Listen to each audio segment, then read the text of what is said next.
একটা যদি আমাদের হাতে ক্ষমতা থাকতো মমতা ব্যানার্জিকে পিটিয়ে লাট করে দিতাম। ওনার মুখ্যমন্ত্রী হওয়ার যোগ্যতা আছে নাকি? একটুও যোগ্যতা নাই। তারপরে এই আরএসএস এর ক্যাডারগুলো তারা প্রশাসন লেভেলে ঢুকে যাচ্ছে, বিভিন্ন ডিপার্টমেন্টে ঢুকে যাচ্ছে। বাংলা লজ্জা তো, এটা আমার বাংলা, মমতা ব্যানার্জির বাবাগিলি বাংলা না, এটা আমার রাজ্য। রাজ্যে কি চলছে এটা আজকে বিচার পাবো না, এটা মানুষ, বেশিরভাগ মানুষ জেনে গেছে যে বিচার আমরা কেউ পাবো না। কেননা আনিস খান থেকে আরম্ভ করে এই আবু সিদ্দিক থেকে আরম্ভ করে এরকম বহু যুবক, তরতাজা যুবক এই রাজ্য থেকে তারা চলে গেছে, কখনো গণপিটুনি, কখনো প্রশাসনের হাতে, কখনো তৃণমূলের গুন্ডার হাতে চলে গেছে। আমাদের মূলত বক্তব্য হচ্ছে মমতা ব্যানার্জি মণিপুর করে চিল্লায়, উত্তরপ্রদেশ করে চিল্লায়, তাহলে আমাদের বাংলা তো মণিপুর নয়, আমাদের বাংলা তো উত্তরপ্রদেশ নয়, আমাদের বাংলা হচ্ছে মমতা ব্যানার্জির কন্ট্রোলে আছে। তারপরেও সেই উত্তরপ্রদেশের মতো ঘটনা ঘটছে, মণিপুরের মতো ঘটনা ঘটছে। আজকে সেই মমতা ব্যানার্জি উত্তরপ্রদেশ মণিপুরের কথা ওনার মুখে মানায় না। কেননা মমতা ব্যানার্জি বুঝে গেছে গদিতে টিকতে গেলে ভালো মানুষদেরকে নিয়ে দলে রাখলে হবে না। যার জন্য যত ক্রিমিনাল, যত দাবাং ছেলে, সমাজে যত দাবাং ছেলে মমতা ব্যানার্জি পুষে রেখেছে। আপনারা দেখুন, এই জয়ন্ত সিং, তাকেও অ্যারেস্ট করেছে পুলিশ, কি হবে? দুদিন জেল খেটে বেরিয়ে আসবে। কিন্তু ওদের যে নির্মম অত্যাচার মানুষের উপরে ওরা নামিয়ে নিয়ে এসছে, এর জন্য যদি সারা রাজ্য জুড়ে যদি প্রতিবাদে ঝড় আমরা না তুলি, আজকে আবু সিদ্দিক চলে গেছে, হয়তো আমার নিজের রক্তের কেউ নয়, কিন্তু সে আমার সমাজের ভাই, আমার দেশের নাগরিক। সে কালকে দেখা যাবে এমন একটা টাইম আসবে আমাকে ওই মৃত্যুবরণটা করতে হবে, কালকে আপনাকে ওই ঘটনার শিকার হতে হবে। সেই জন্য আজকের আমাদের সকলকে ঐক্যবদ্ধ হয়ে এই শাসক দলকে বুঝিয়ে দিতে হবে যে এখানে এই রাজ্যে দাদাগিরির কোনো জায়গা নেই, দাদাগিরি এখানে বন্ধ করতে হবে। আর তৃণমূলের যে সমস্ত দাবাং ছেলেগুলো আছে এদেরকেও বুঝিয়ে দিতে হবে সমাজে তোমাদের কোনো জায়গা নেই, এদেরকে উৎখাত করে ফেলতে হবে। তবে এই রাজ্য বাঁচবে, এই সমাজ বাঁচবে, এই মানুষ বাঁচবে। যখন ইনভেস্টিগেশন হয় সেখানে জানা যায় যে দুটো কিডনি খারাপ হয়ে যায় এবং প্রশাসনের যারা বিরোধী শাসক দলের আইনজীবী থাকে তারা বলছে যে জন্ডিস হয়েছে। কী বলবেন? আর শাসক দলের আইনজীবী কি আর এখানে তৃণমূলের এগেনস্টে তো এলিগেশনটা আসেনি, এসেছে প্রশাসনের বিরুদ্ধে এসছে। তাহলে এখানে বিজেপি হোক, তৃণমূল হোক, কংগ্রেস হোক, আইএসএফ হোক, আর যাই হোক, যত দল আছে, যে যত সংগঠন আছে, সকলকে এখানে একটাই প্রতিবাদ করা দরকার যে একটা তরতাজা যুবক সে মারা গেছে, তাকে পিটিয়ে মেরে দিয়েছে পুলিশ। অর্থাৎ মমতা ব্যানার্জির উচিত, তিনি পুলিশ মন্ত্রী, তার উচিত ওনাকে সাসপেন্ড করে ওকে লকআপের মধ্যে রাখা, তারপরে বিচারটা যা হবার হবে। ওনার ক্ষমতা আছে, ওনার সাহস আছে, কিন্তু না, সাহস নেই। কারণ হচ্ছে এই তৃণমূলটা প্রকৃত মমতা ব্যানার্জি চালাচ্ছে না। আপনাদেরকে বলে দিই, প্রতিনিয়ত যে ঘটনাটা ঘটছে রাজ্যের বুকে, এই তৃণমূলটা মমতা ব্যানার্জি চালাচ্ছে না, এটা ভিতর থেকে আরএসএস চালাচ্ছে। এবং প্রত্যেকটা প্রশাসন লেভেলে যত ডিপার্টমেন্ট আছে, প্রত্যেকটা ডিপার্টমেন্টে আরএসএসের ওই ন্যাচ্চর ছাঁচরদেরকে ঢুকিয়ে রেখে দিয়েছে, যারা চাচ্ছে একটা সাম্প্রদায়িক দাঙ্গা বাঁধাবো, এই মুসলিম ছেলেদেরকে মারবো, কখন দলিতদেরকে মারবো, কখন আদিবাসীদেরকে মারবো, যাতে করে এই সমাজে একটা দাঙ্গা সৃষ্টি হয়। যার জন্য মানুষ কিন্তু সচেতন, মানুষ এত সহজে ওই ফাঁদে পা দেবে না।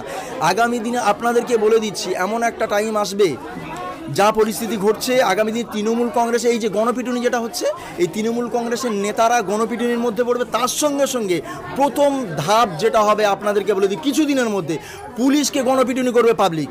কারণ মানুষ ওই আইনের ভরসা করে সবসময় মার খেয়ে যাবে, একটার পর একটা মরবে। কেউ ছাদ থেকে কাউকে ফেলে মেরে দেবে, কাউকে রেল লাইনে ফেলে মেরে দেবে, কাউকে পিটিয়ে মেরে দেবে। এটা কিন্তু মানুষ আর সহ্য করবে না। মানুষের একটা কিন্তু ধৈর্য আছে, দেয়ালে যখন পিঠ ঠেকে যাবে তখন কিন্তু পাল্টা সে আক্রমণ করতে বাধ্য হবে। ওই জন্য আগামী দিনে পুলিশ সচেতন হতে হবে, মানুষ আর সচেতন হবে না।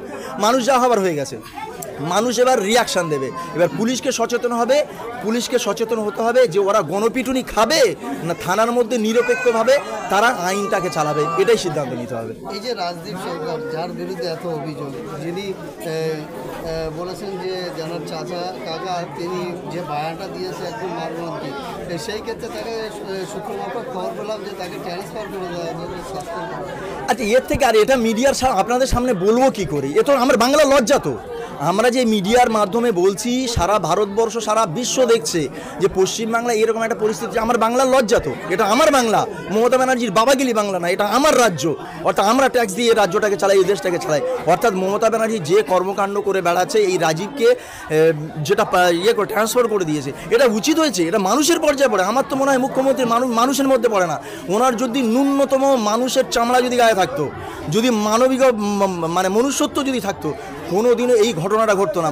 মমতা ব্যানার্জির শরীরে মানুষের চামড়া নেই, পুরো গন্ডারের চামড়া হয়ে আছে।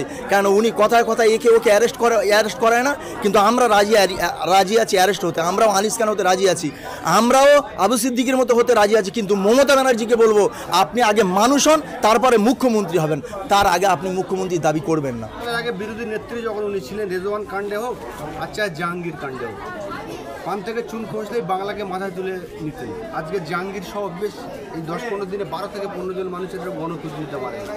বিশেষ করে জাহাঙ্গীরকে পুলিশ মেরেছে এই অভিযোগ করছে তার বাড়ির লোক আবু সিদ্দিক।